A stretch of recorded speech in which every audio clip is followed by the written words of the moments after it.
SIR এর কাজ জোর কদমে চলছে গোটা পশ্চিমবঙ্গে। আর সময় যত এগোচ্ছে ততই এসআইআর নিয়ে বিভিন্ন রাজনৈতিক ব্যক্তিত্বের তরফে উঠে আসছে নানা মন্তব্য এবং বক্তব্য।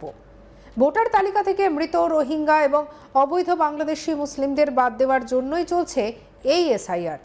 তবে এবার এক রাজনৈতিক নেতার মুখ থেকে এমন কথা শোনা গেল যা রীতিমতো শোরগোল ফেলে দিয়েছে বিভিন্ন মহলে।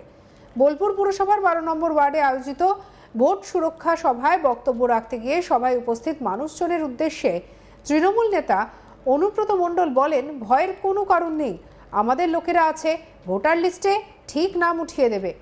আর যদি এনআরসি হয় সেটা মমতা ব্যানার্জি বুঝে নেবেন, কাউকেই জেলে থাকতে হবে না। শুনুন কি বলেছেন অনুব্রত মণ্ডল। আপনারা আসামে জানেন 17 লক্ষ এসআরে বাদ গিয়েছিল। আমরা অনেক হিন্দু লোক আনন্দিত হয়েছিল যে মুসলমান ভাইরা বাদ যাবে না।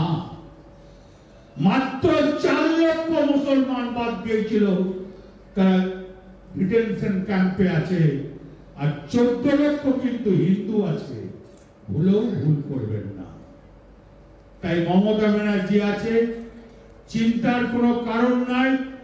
যে যেখানে আছেন, যারা এখানকার বউ হয়ে এসছেন, তার মা বাবাদের নাম 2002-এ আছে, নিশ্চয়ই সেটা খোঁজ করলে পেয়ে যাবে। ভয়ের কোনো কারণ নাই, আমাদের লোকরা আছে, ভোটার লিস্টে ঠিক নাম উঠিয়ে দেবে। আর যদি এনআরসি হয় সেটা মমতা ব্যানার্জি বুঝে নেবে, কাকেও জেলে থাকতে হবে না। আপনারা যেন দয়া করে মমতা ব্যানার্জির পাশে থাকবে, আবার যেন ভুল করে ফেলবেন না কারো কথা শুনে। এই কারণেই বলছি বন্ধু, এই মমতা ব্যানার্জি সাধারণ মানুষের কাজ করেছে, খেটে খাওয়া মানুষের কাজ করেছে, দিন মজুরের কাজ করেছে, কৃষকের কাজ করেছে, সবার শ্রেণীর জন্য কাজ করেছে। মমতা ব্যানার্জি জাতপাত দেখে না। মমতা ব্যানার্জি খুব সাধারণ বাড়ির মেয়ে, হতে পারে তিনি ব্রাহ্মণ, খুব গরিব ঘরের মেয়ে। তার জন্যই তার পশ্চিমবাংলায় সে গরিব ঘরের মেয়ে বলে পশ্চিমবাংলার গরিবদের কষ্টটাও বোঝে। শুনলেন তো কি বললেন অনুব্রত মণ্ডল। আর তার এই বক্তব্য ঘিরে উত্তাল রাজনৈতিক মহল। অনুব্রতর এই মন্তব্যের প্রেক্ষিতে বিরোধীদের অভিযোগ, তৃণমূল নেতা প্রকাশ্যে স্বীকার করলেন যে দলের এভাবেই ভোটের তালিকা সংশোধন করা হচ্ছে।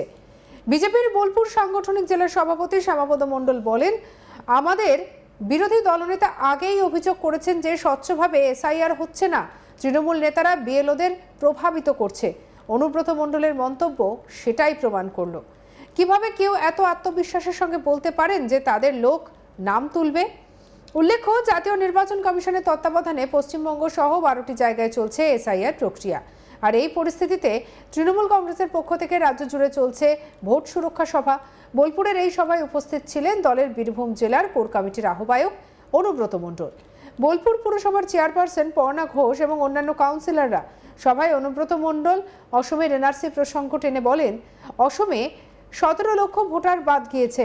অনেক হিন্দু ভেবেছিলেন যে মুসলিম বাদ যাবে, কিন্তু 14 লক্ষ হিন্দু বাদ যায় আর মাত্র 4 লক্ষ মুসলিম। তাই ভুল করবেন না, তবে চিন্তার কিছু নেই, মমতা বন্দ্যোপাধ্যায় আছেন। কি বলেছেন অনুব্রত মণ্ডল শুনবো। আপনারা আসামে জানেন 17 লক্ষ এসআরে বাদ গিয়েছিল। আমরা অনেক হিন্দু লোক আনন্দিত হয়েছিল যে মুসলমান ভাইরা বাদ যাবে না।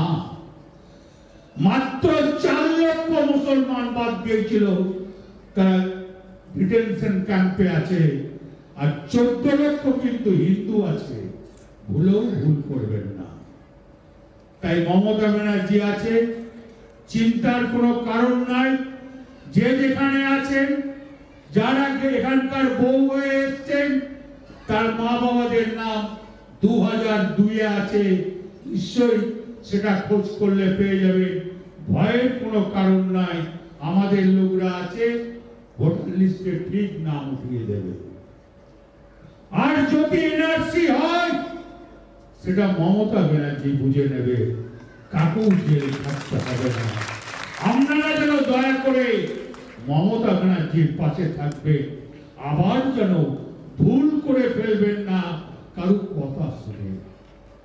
এই কারণেই বলছি বন্ধু, এই মমতা ব্যানার্জি সাধারণ মানুষের কাজ করেছে, খেটে খাওয়া মানুষের কাজ করেছে, দিন মজুরের কাজ করেছে, কৃষকের কাজ করেছে, সবার শ্রেণীর জন্য কাজ করেছে। মমতা ব্যানার্জি জাতপাত দেখে না। মমতা ব্যানার্জি খুব সাধারণ বাড়ির মেয়ে, হতে পারে তিনি ব্রাহ্মণ, খুব গরিব ঘরের মেয়ে। তার জন্যই তার পশ্চিমবাংলায় সে গরিব ঘরের মেয়ে বলে পশ্চিমবাংলার গরিবদের কষ্টটাও বোঝে। কিছুদিন আগে বীরভূমে অপর এক সভা মঞ্চে বক্তব্য রাখার সময় অনুব্রত বলেন, এসআইআর ফর্ম ফিল আপ করবো, তোমরা আমাকে তাড়িয়ে দেবে, জেল খাটিয়ে দেবে, আর এই মাটিতে জন্ম, আর এই মাটিতে আমার মা বোনের জন্ম, আমরা ছেড়ে দেব, রুখে দাঁড়াবো, ভয় পাবো না। কি বলেছেন শোনাবো আপনাদের। এসআইআর ফর্ম ফিল আপ করতে হবে। যখন প্রথম ভোটার লিস্ট হয় সেটা হচ্ছে 1952 সাল, সেখানে আমার বাবার নাম আছে, আমার দাদুর নাম আছে, তবুও আমাকে ভোটার লিস্টে আমাকে ফর্ম ফিল আপ করতে হবে। আমরা ফর্ম ফিল আপ করবো, তোমাদের হিম্মত থাকলে অতি সোজা না, তোমরা আমাকে তাড়িয়ে দেবে, জেল খাটিয়ে দেবে, আর আমার এই মাটিতে জন্ম, এই মাটিতে আমার মা বোনের জন্ম, আমরা ছেড়ে দেব, রুখে দাঁড়াবো, ভয় পাবো না, রুখে দাঁড়িয়ে রুখবো। এটা বলে রাখলাম, লজ্জা লাগে না? মমতা ব্যানার্জি সাধারণ মানুষের জন্য উন্নয়ন করে, খেটে খাওয়া মানুষের জন্য উন্নয়ন করে, দিন মজুরের জন্য উন্নয়ন করে, কৃষকের জন্য উন্নয়ন করে, ছাত্র যুবতীর জন্য উন্নয়ন করে, সব শ্রেণীর উন্নয়ন করে। মমতা ব্যানার্জি জাতপাত করে না, সব শ্রেণীর মানুষকে নিয়ে মমতা ব্যানার্জি ভালোবাসে।